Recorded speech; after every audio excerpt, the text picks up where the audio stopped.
Hey guys, what's going on? Anders here with another video. This time I wanted to do a guide. It's been a while since I've done guides and I want to get back into it. And I figured I haven't really talked about the Pearl Shop very much. Making a guide for the Pearl Shop is a little weird, honestly, but it's very important, especially if you're a newer player or thinking of starting the game. The Pearl Shop is a bit of an iffy subject for most people, the whole pay-to-win aspect. So we're going to talk about that stuff. I'm going to be talking about the minimum purchases I feel like you need to buy to really enjoy the game in the beginning phases of the game. And then we're going to go through all the categories of the Pearl Shop and go over what is actually useful, what's worth your money, in my opinion, of course, and what I guess would be considered pay to win in BDO. Now, since this is going to be a longer video, it's going to be a little bit more freeform. I wanted to get the more important stuff out of the way. So to begin with, we're going to talk about the minimum purchases that I think you have to make to really enjoy the game for what it has to offer. And then after that, we're going to talk about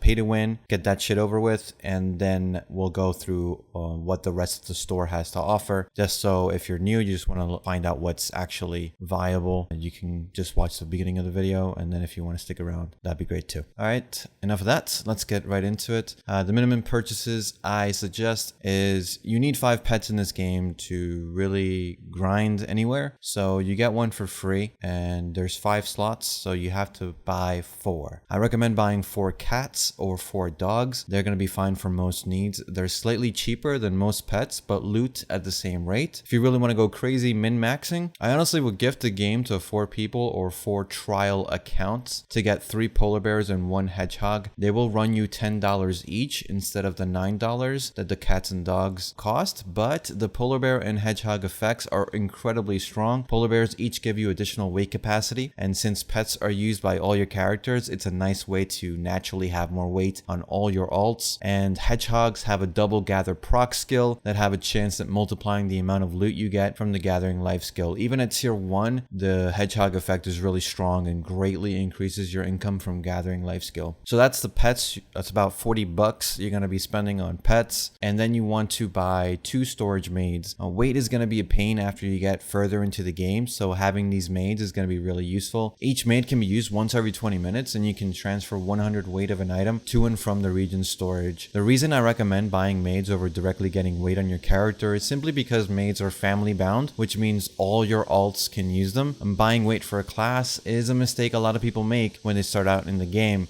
Being new, you have no idea what you want to play, so getting the maids will give you some breathing room until you eventually decide to main a particular class. Even then, buying more storage maids is actually a pretty decent way to go if you are kind of like a person that doesn't want to stick to just one class, or maybe you're looking forward to a class that's coming in, say, 7 months for your region. Important to note, you get 1 free maid by following the story quests, and you'll get to choose from a storage maid or a market maid. I would honestly just use that maid to get a market maid, as it will allow you to bid on market items while you're away from the major cities. It's really convenient and you don't have to spend money. Just use the free maid to get the market maid, and you should be set with just 1. So in total, you're gonna be spending 64 bucks to have what I consider the basic BDO experience. You absolutely can spend more, but spending the 64 bucks from the start will lead you to gauge whether or not you want to keep playing after your initial 30 days are up. Now, some will argue value pack is needed, but honestly, I disagree. You get a month worth of value packs when you start the game, so save them from when you have a more established idea about what you want to do in the game. Spending money on value packs is not always necessary and will depend largely on how you want to make your money in BDO. The XP boosts it offers are negligible. The big thing is the market transaction income you can gain from it, but again, as a new player, you're not going to be selling things worth using a value pack for. The remote node investment is nice, but again, as a new player, your node empire is something you should start thinking about after you have an idea of how you want to play the game. Some people reach level 61 and then start thinking about their node empire and life skilling, so it really depends on what kind of player you are. But value pack is useful, but not for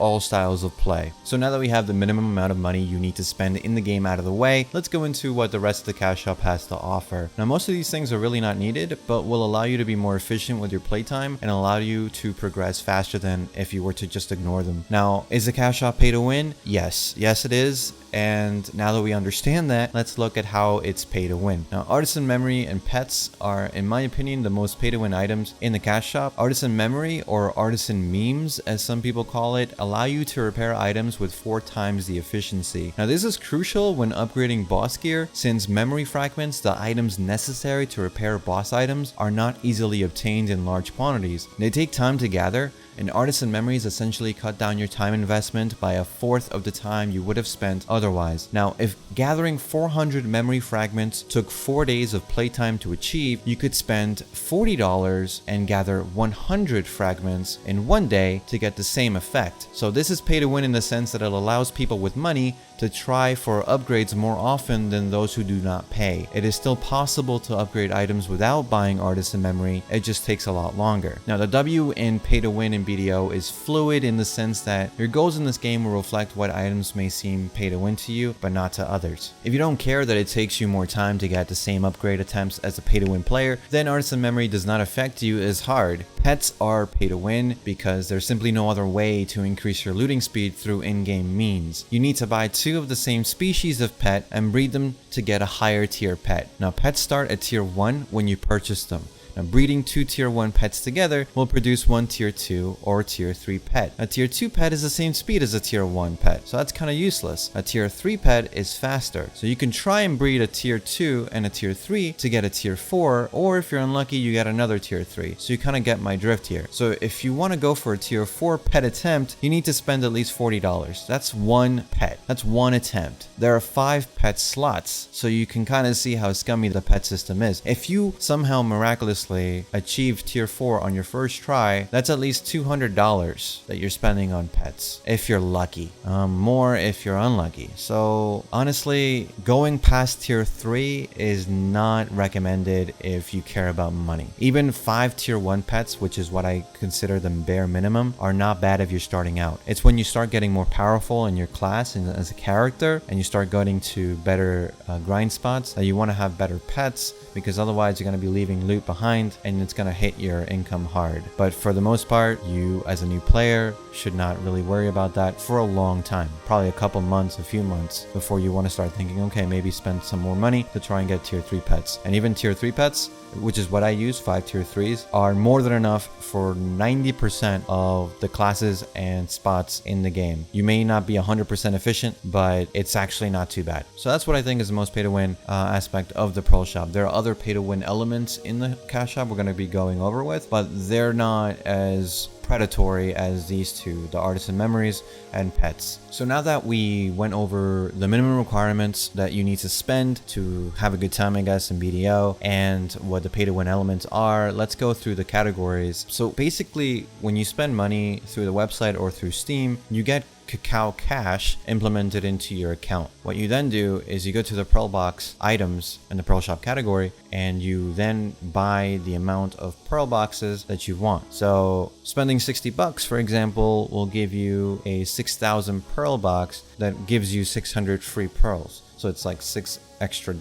So the more you spend, the more free monies, quote unquote, you get from the game. It's very common, pretty much how all boxes like this work in pretty much every other game. Below that, you have the Loyalties tab. Loyalties, you get 100 loyalties every day just for logging in at reset, and you can then use that loyalty in this shop. It's pretty good. Best thing about it is the weight. You can buy up to 200 weight worth of loyalty, but they will cost you about 140 days worth of playtime, less if you're a new player, and because you get loyalty bonuses for playing 10 days straight, 30 days straight, 60 days straight, stuff like that. The next best thing I think that you should be spending loyalty on is honestly the inventory or the storage. For the town storage, 500 loyalty for 1 slot, it's not too bad. 1,000 loyalty, so 10 days worth for 1 inventory slot, again, not too bad. There's a value pack for 1 day, so if you are someone that doesn't really sell often, but say you cook a lot, then you accumulate a bunch of items that you want to sell.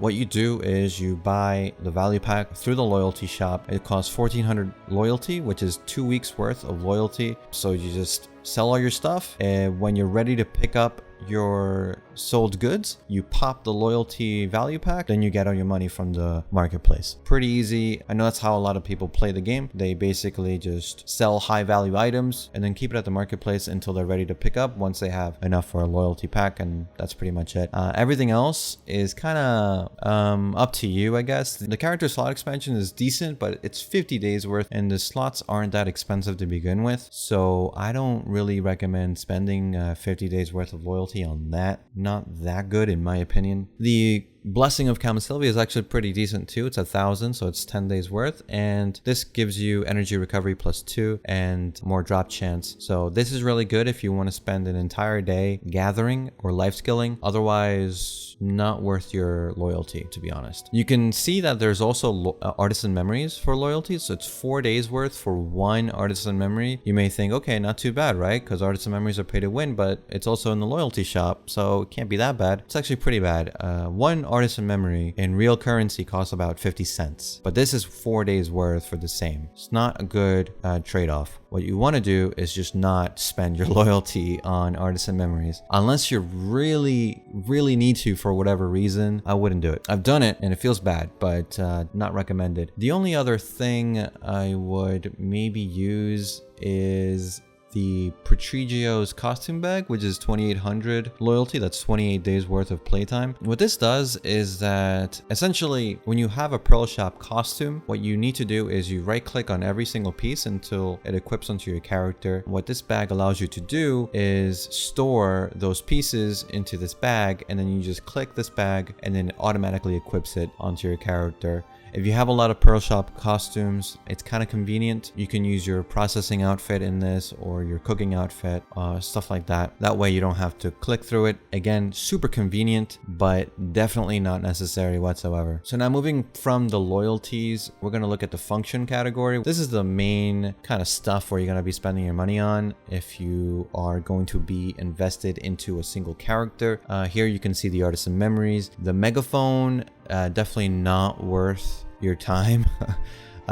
Basically what Megaphone does is buying a Megaphone will allow you to send a global message, which is the green text you see, to everyone in every server. So if you want to promote your guild, that's a good way to do it. If you want to make a funny joke, I guess that's a good way to do it. But again, not worth your money. Golden Bell, same thing. Golden Bell will give you a 100% experience boost for 1 hour on that channel that you're on, but that affects everyone. So if you're in a guild, you can pop it and all your guildies will be able to benefit from the added experience boost, but everyone else will find out about it and probably try and contest the area that you're in if you're in a popular grind spot. So again, 18 bucks for 1 hour of 100% experience boost. Kind of garbage in my opinion. Not useful whatsoever, especially if you're new. Don't even worry about it. You're probably in the Olvia channels, so you already have a 100% experience boost anyway. Really not worth your time. And then you see artisan memories. Like I said, one costs 50 cents,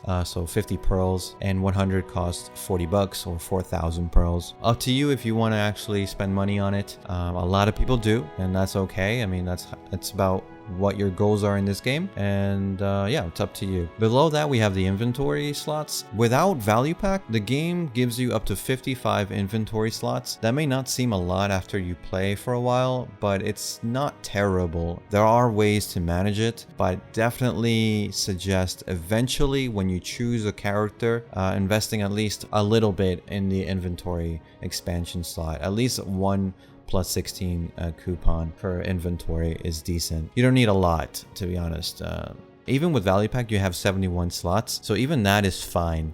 But if you don't want value pack, you can just buy a inventory plus 16, and that should be more than enough for most people. If you want to get into fishing, you need a lot of inventory because each fish is one single inventory slot. So then you may want to think about buying more inventory in the future. But if you do want to do that, I suggest waiting for sales on inventory and function category items rather than just outright spending 15 bucks for 16 slots. That's not a very good conversion. Next we have weight below that. So weight is really good, especially if you grind for a long time. It just allows you to not have to go back to your horse and transfer items back and forth, not have to go to town all the time. It's pretty nice, but it's definitely not needed. If you go for the loyalty weight, it's more than enough. Like, you don't have to spend a single dime on weight until very, very far into the game if you choose to. However, if you want to get into life skilling and processing, there is a processing outfit we're going to look into later, but that will allow you to AFK process overnight when you leave your computer on. So having more weight will allow you to do that for a longer period of time. So that's why weight is important for those specific characters. But again, if you're new, loyalty weight is more than enough. You don't have to spend money on weight, at least in my opinion. Again, character slots are $6, 600 pearls each. That's pretty good. They used to give you one free slot after every class came out. They stopped doing that, and instead they give you a sale on the slot for around $1 to $2. That's not bad either. So again, don't spend the full $6 if you feel like it's too much money. Just wait for a new class to come out. They come out every like 6 months, and then either get the free loyalty if the free slot if they're really nice, or just buy it for one or two. Just buy all the slots that you need when the sale happens. Tears of the Wind is completely useless. Don't even bother with it. Alien's Tears also completely useless. This allows you to revive immediately if you die.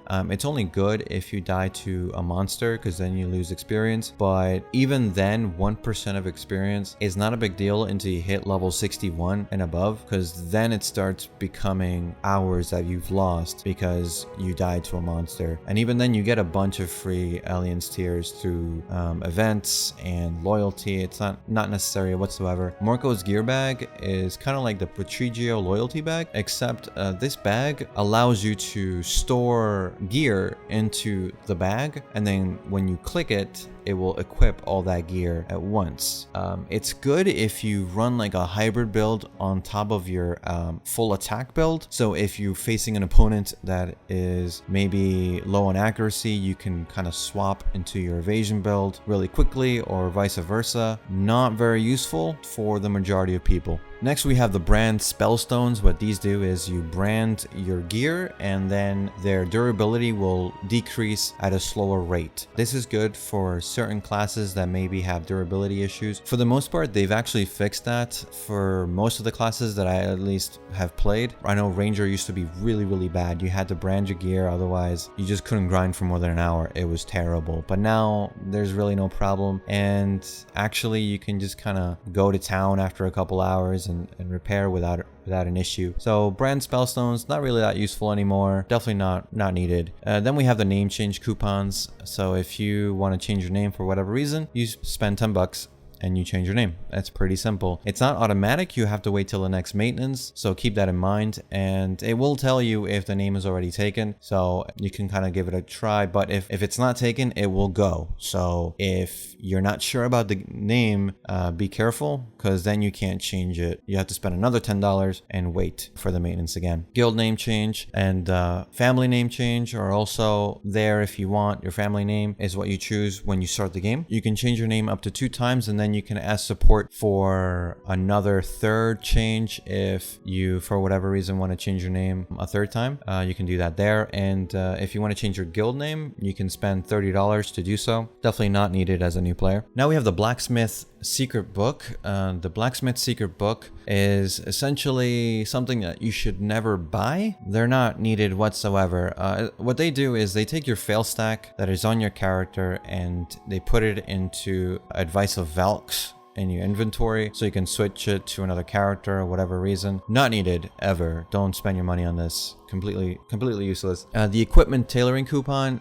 This is kind of weird. Basically, it converts a costume in-game, so you can manufacture costumes, but they're not Pearl Shop costumes where you can use it over your gear, rather their actual gear itself. What you can do then is spend $15 to convert that in-game costume into an actual wearable costume over your gear, and you can even dye the fabric afterwards and everything. Not really useful or necessary whatsoever. However, if you are hardcore life skilling, you can use it on the specialty life skilling clothes. So once you convert it, it will be able to have that additional effect on top of your normal life scaling clothes. It's pretty good there, but it's niche. Again, as a new player, don't even worry about it. Not really that useful. Black Spirit Essence is kind of okay for $2. Essentially, when you put a crystal into your gear, if you want to take it out, it will get destroyed. The only other way to salvage it is destroying the gear. Most of the time you don't want to do that. The other way of doing it is spending $2 and using Black Spirit Essence and safely taking out the crystal that is probably a really rare crystal, like a Jinn crystal or Jinn Viper crystal that, you know, they get pre-ordered for 300 million.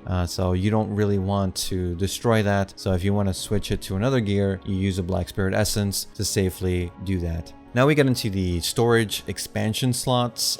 These are pay-to-win storage, essentially.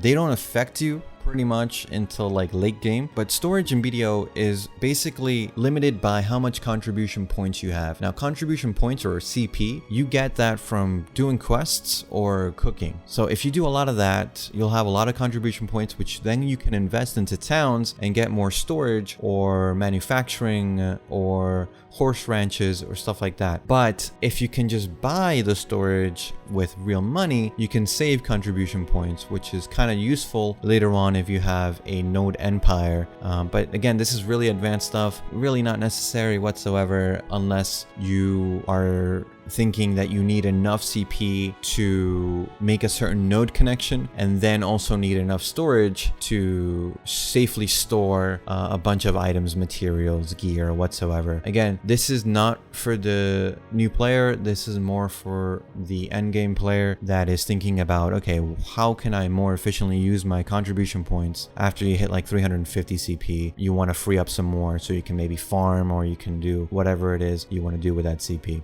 We also have stable expansion slots. These are pretty useless for the most part. You don't really need to do this. Every stable will by default allow you to have 3 horses stabled there, but you can remote collect any other horses into the stable regardless of the limit of 3. So you can have up to 20 horses by remote collecting them. The only thing is you can't just fully check in, you have to always remote collect it, which the only thing that does is it drains the stamina of the horse, but recovering that stamina is so cheap, it's not really a big deal. So buying these stable expansion coupons are 90% useless. There is one case where I think it might be useful if you're a breeder, but even then, you can work around that. It's not really a big deal. After that, we have the worker lodging. This is pay-to-win working lodging. This is really strong. The reason is that much like storage, worker lodging takes CP. So it frees up CP, but it also allows you to maybe have more workers where a town wouldn't be able to have those workers. Worker lodging is usually more expensive than storage. So buying worker lodging is a really good deal if you have the money. It just allows you to have more workers without having to invest CP, and instead using that CP to invest in nodes. I've bought most of the worker lodging, definitely guaranteed to be a good waste of money, I guess, if you are at that point where you're like close to 300 CP and you're thinking about doing a node empire and just having a ton of workers gathering materials for you. Before that, definitely not useful whatsoever. So that's pretty much it for the function tab. There's a lot of stuff, a lot of not so good stuff, but some decent stuff that you maybe want to spend money on, but maybe months down the line when you are really solidified into what you want to do in this game. After this, we have the travel aid tab. This is the what I like to call the bullshit tab. This is a new tab that basically was put in place so that we couldn't use coupons from the function tab to get discounts on things like value packs and other items. The main ones you'll see are these adventure packs, and some are pet pack and all these things. These are bundles that are available for a limited time only. The Amerigo welcome package is actually decent if you want to spend $44. They give you a value pack for 30 days, which is $15. Inventory plus 16, which is another 15. A hedgehog, which is $10. So that's already $40 right there. And then you also get Artisan Memory and some Black Spirit Essence. It's kind of worth what you pay for, but the hedgehog, being able to buy that through there. At the time, this was the only way to get a hedgehog. I bought it because that was at the time, you know, I didn't know that they were going to add the hedgehog to the referral link. So not really that useful now, but if you want to spend some money, this is not a bad way to go. It's really not a bad value. Later, we have the Summer Pet Pack now. This is probably going to go away in the future. It's only 8 days left here. Not really worth it, honestly. If you weren't around to get the penguin this month, the penguin is given free in the calendar event every like 6 months. So honestly, not really worth your time, to be perfectly honest. These bundles kind of suck most of the time. The Camasylvia Blessing for 15 days for 12 bucks. This is an interesting thing. When it came out, a lot of people kind of got shocked and angry, because essentially if you have this running all the time, that's a lot of energy that you can use, a lot of gathering, a lot of extra income that you're going to be having. But if you've ever had a Camasylvia Blessing running for more than like 7 days, you'll realize that you don't have enough hours in the day to use it all up. You will go crazy if you do. So 15 days worth for $12, maybe once in a blue moon, it's okay. If you really want to, if there's a gathering event that's really good, maybe spending 12 bucks on this is okay. But apart from that, I really don't see the value. It just makes no sense. It's too much. After this, we have the Ornette Dark Honey Wine. This is for the fairy. Not worth it, to be honest. The fairy's not that good to begin with, so spending money on your fairy, not really that efficient, in my opinion. Now we have the value pack. There's the 30-day and the 90-day. They're essentially the same price, but the 90-day will give you these item scroll drop increases. They're really powerful, but again, not needed when you're a new player. You use these at end game grinding spots. You're not gonna get there probably like 6 months if you're lucky, a year on average. So don't bother, honestly, unless you have the money. And then a value pack for 15 bucks, just a standard subscription. Honestly, if you want to use a value pack, you can see it gives you 100 more weight, some more inventory slots, some more storage slots, the 30% bonus to marketplace sales. People always get confused about this. I have a marketplace guide if you want to like learn more about how this actually functions. But it's good, but again, not 100% necessary for, especially if you're a new player, because they give you just a month worth of value pack anyway. The campsite, the $50 campsite, the $50 tent, this made waves when it came out. A lot of people were just couldn't believe that a virtual tent costs more than a real life tent. It's true, it's ridiculous, but this is really powerful. I wouldn't say crazy pay to win, but it's pretty close. It's pretty close up there. What this allows you to do, it gives you 16 slots to store items wherever you are, wherever you're grinding. But the big thing is it allows you to pop Villa scroll buffs wherever you are, as long as you have a Villa license in your inventory. This is really convenient because Villa buffs are really strong once you get to kind of like a mid-tier point of your BDO career. You start spending like 10 million for the 1 week of a Villa license, and that allows you to then use the buffs. You know, it could be attack plus buff, grinding buff, life skill buff. The life skill buff gives you energy +1 recovery and life skill experience +10% and a bunch of other stuff. The energy recovery is really good. It's almost like having a Camasylvia Blessing, because that's +2. This is +1, except you always can just you just spend in-game silver to get it instead of $12 every 2 weeks. You know, it's really powerful, but absolutely not necessary whatsoever if you're new, or even if you've been playing for like 6 months. This is very niche. It depends on where you're going to be grinding. If you're going to be grinding in remote areas, really useful. If you're going to be life scaling a lot, really useful. But other than that, definitely not needed. 50 bucks. That's like a Christmas maybe purchase if you really want to, or just wait for a sale. Other than that, don't waste your money. The combat book for 15 days, 12 bucks. Absolutely not worth your time. Just don't do it. Experience in this game is not worth real money. You will eventually level up, and trying to level up faster is not worth it. They even give you these a bunch of times on events and stuff, so don't even bother. Fairy Queen's Might is the pay to win way of basically guaranteeing that your fairy will be the highest tier fairy. But again, the fairy is really not that useful, not worth it unless you really want to. 10 bucks I guess isn't that bad, but it's really not worth it. If you got a shitty fairy, so what? I guess you could try and go for another fairy, but spending $10 to reset our skills, kinda useless. And now we have the maids. So the storage maids and the transaction maids, it doesn't matter which ones you choose, they're just different looks. The storage maid I've explained is a maid that allows you to transfer 100 worth of weight of an item to and from the region's storage. That's really useful, especially if you have a bunch of characters. The transaction maid allows you to bid on a marketplace item remotely, wherever you are, using that region's funds. Again, really useful. You get one for free by playing through the story. When you get to that point, get the transaction maid, and when you start out, buy 2 storage maids. They're not too bad. If later on you're not really sure about the class you're playing, you may be waiting for a class down the road, buying more storage maids is always a good thing. It's really not that much worse than buying 100 worth of weight. 100 weight for one character is $10. 100 weight through a maid is $12, but you can use it on any character in the future. Now it will never not be useful. So maids are really good. And then we have the add-on and the Cliff add-on and the Armstrong skill guides. These allow you to change your skills, skill point investments whenever you want. You get a free 1 day for reaching level 56. And then you can get them from events and stuff. Really not worth your money.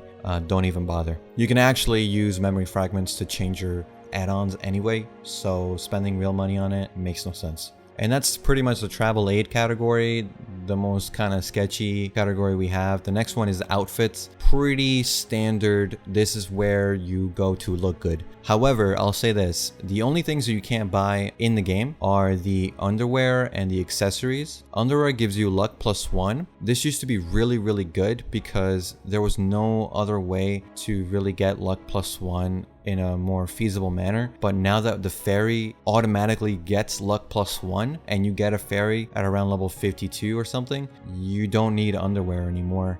So really not that needed, but again, $7 for underwear, up to you, really. Yeah, just up to you. Accessories, this is where it's actually pretty decent to spend some money on at least the eye ornaments, because for $5 they increase the knowledge percent chance by 50%, which is pretty huge. It just gives you a higher chance to get knowledge from monsters.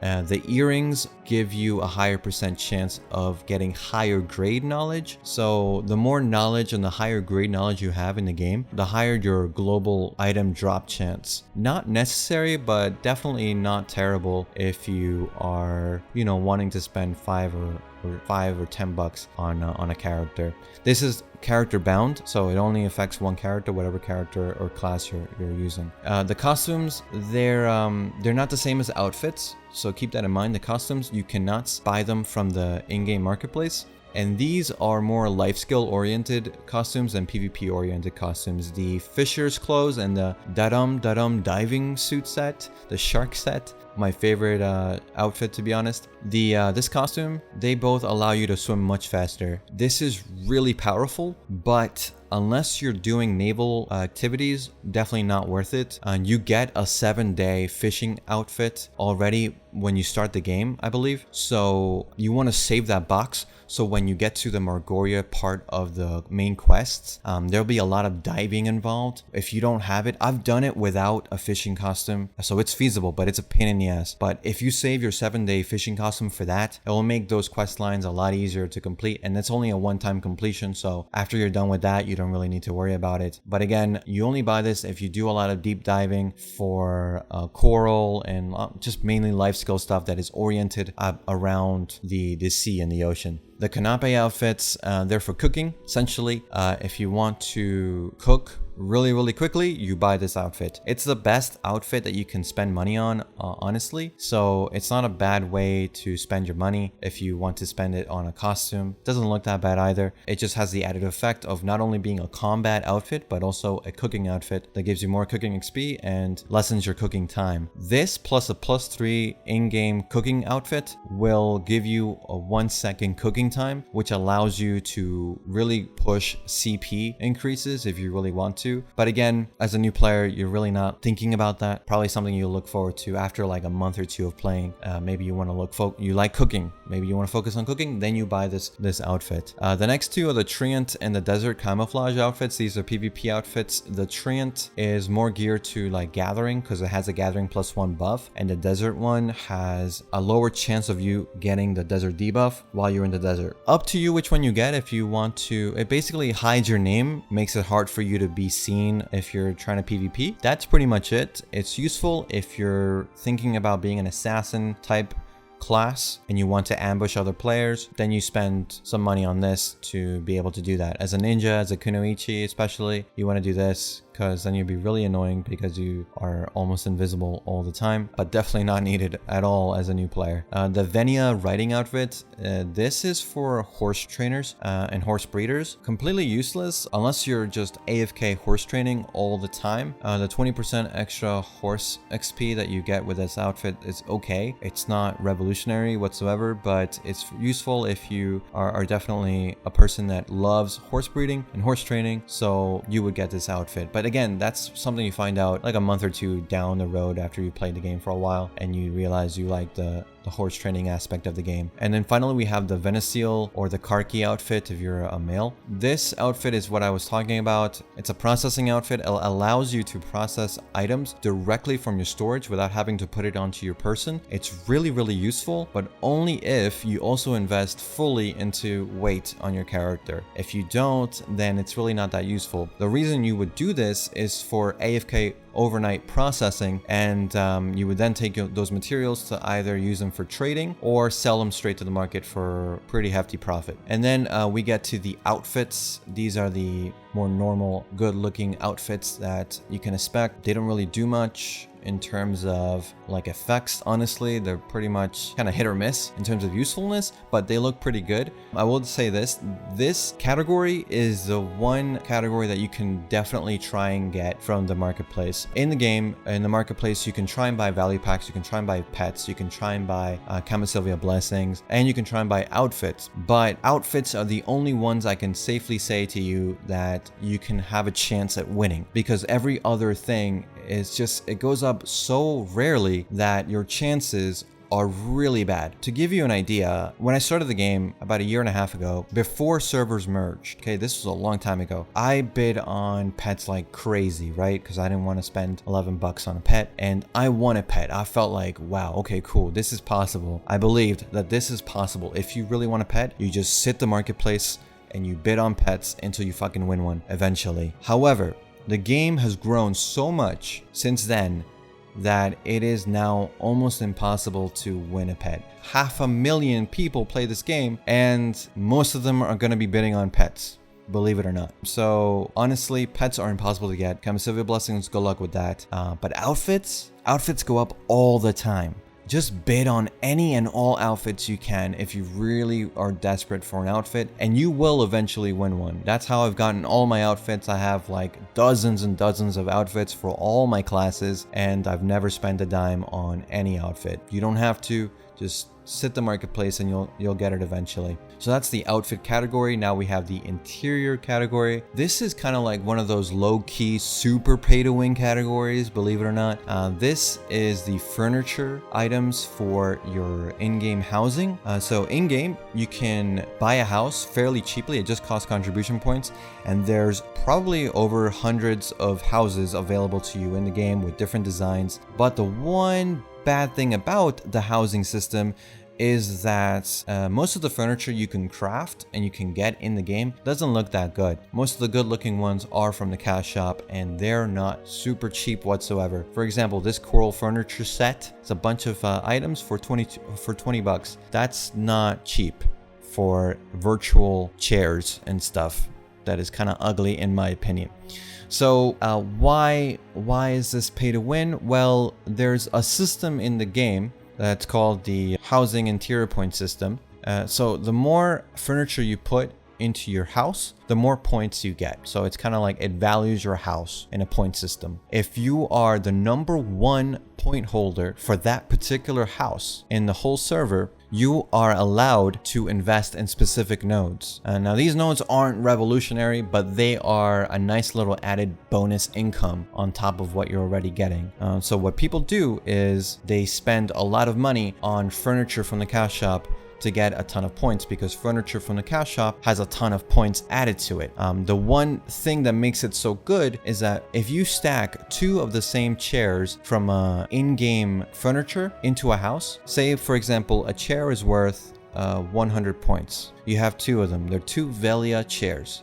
You put them in your house. You still only have 100 points because those chairs don't stack. Their points don't stack. But however, if you buy a coral chair from the cash shop and you buy another one and you put those 2 in the house and they're both worth 100 points, now you have 200 points because cash shop furniture does stack. So people, what they do, they spend about $1,000 or more and they stack houses to the brim. When you go in there, because you can look at the houses for the top 10 point holders, you'll see it's insane just how much money these people spend. It's crazy. That being said, it's okay to spend some money on like some pieces that you may think are pretty good looking, but other than that, definitely not worth your money whatsoever unless you're deep into the game and you find a house that you like. For example, in Camasilvia, they have beautiful homes, so you want to decorate it and that's your thing. Then you can spend a little bit of money, maybe not feel too bad about it. But if you want to go for #1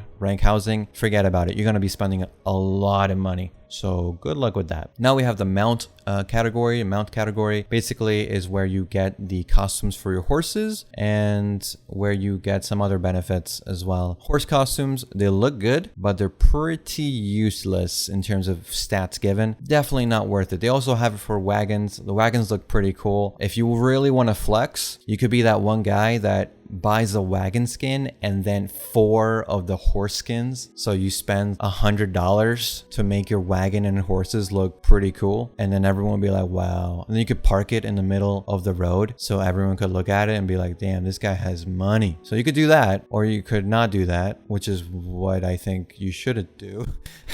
Just definitely don't spend money on it unless you really like the look of it and you have, if it's on sale like it is now, it's not too bad. I mean, it looks cool effects and stuff. I would definitely want to spend money on it if you have the money to spare. The other stuff in this category is pretty much the same. There is a couple things I want to mention though. The mount name change coupon, not worth your money. The mount skill change coupon. Now this is one of the ways when you get a tier 8 horse, when you breed one, for example, it's one of the ways to guarantee you get a tier 8 courser. A tier 8 courser, if you're new and you don't know what horse, like anything about horse breeding and stuff, basically a tier 8 courser is a horse that is eligible to go for tier 9. The tier 9 are the dream horses, the Pegasus, the unicorn, the hell horse eventually when it comes out. So there's a method that you spend about 50 to 60 bucks if you're lucky, where by leveling the horse and then using skill change coupons every level or so, you guarantee that you get a tier 8 courser. It's a pay-to-win way to go for it. The way I got my tier 8 courser is I bought it for like close to 250 million. I got really lucky and I was able to snipe it on the horse market. I suggest going for that unless you're a breeder, and then going the pay-to-win route. It's actually not too bad. But yeah, horse breeding resets, the only ones that are really useful in my opinion are the female ones. If you have a tier 8 female that's really good, a courser for example, but it costs $6, so it's not cheap. And it kind of hurts, but if you're really into horse training, it's not terrible. Mount brand stones, these are supposed to give you a 50% chance to learn skills while it levels. I don't believe that whatsoever. I think there was various people testing saying that it's just not worth it whatsoever. The horse appearance change coupons and the premium one, again, not really worth it. The premium one has a chance to allow your horse to learn another skill, but I think it's a 50% chance. So it's not even guaranteed for $9. Again, not worth your time. Mount skill training coupon. So when your horse learns skills, some skills need to be trained. So you need to use them over and over again until it reaches 100% usability. You can just buy a coupon to learn that skill to 100% immediately. I don't know why you would spend money on that. It's really not that hard to train the skills. So again, now the horse flute, as a new player, you get this. I think you get like a 30-day version or a 7-day version. This allows you to whistle your horse horse from a longer distance, a much longer distance. This is pretty convenient. I would suggest eventually getting it. If you are a new player, you can actually upgrade your account to the highest tier for like 20 bucks or something, and that will give you a horse flute included. So that's one way of doing it. If you already used your horse flute, it used to be that if you had a horse flute on one character, because it's not family bound, it's character bound, you could ask support to transfer that horse flute to another character, but because now you can sell them on the marketplace, they've since taken that out, so that kind of sucks. Pretty useful. The only useful thing I think in the mount category, but again, definitely not something you need as a new player whatsoever. Later on, if you're really just sick of having to run after your horse to get closer to it and then whistle to it, it's pretty nice. And then the rest is just more skins for boats. Definitely not worth it. Just don't even bother. Just don't.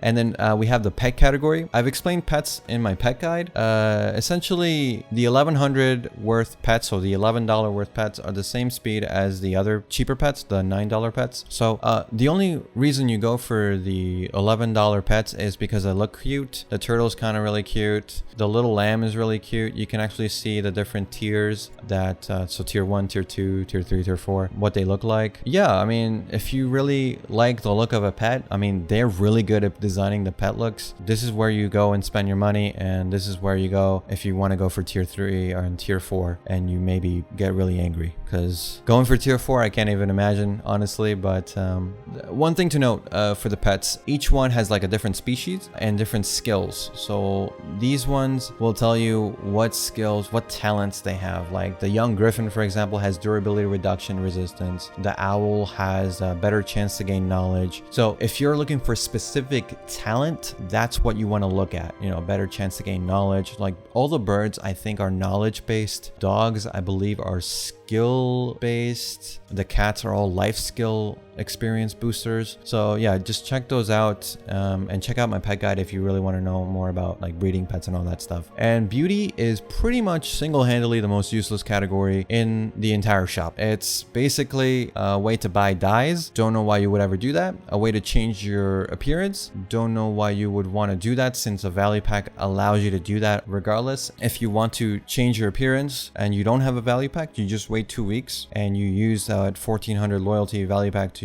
use it. Merv's palette allows you to dye your armor for free for any dye whatsoever in the game, up to however long it lasts. They used to give these out all the time, so really not that useful to actually purchase. And that's pretty much it. That's the cash shop in BDO. I went through it as best as I could. Hopefully this was really useful to you guys. If you have any questions whatsoever, let me know in the comments. If something wasn't really explained very well, just leave a comment, leave a question, and I'll try and answer it. And yeah, hopefully this was really helpful for you guys, especially newer players. Try and understand what the Pro Shop has to offer from someone who's been playing for quite a while now. I talked about the pay-to-win stuff. Let me know what you think about that. I don't think it's so bad, but you know, we're only kidding ourselves as we say that the Pro Shop doesn't have pay to win in it. It does. We just have to accept it and be smart with our money. So hopefully this video helped you do that. And thanks again for watching. Thanks for listening, and I'll see you guys in the next video.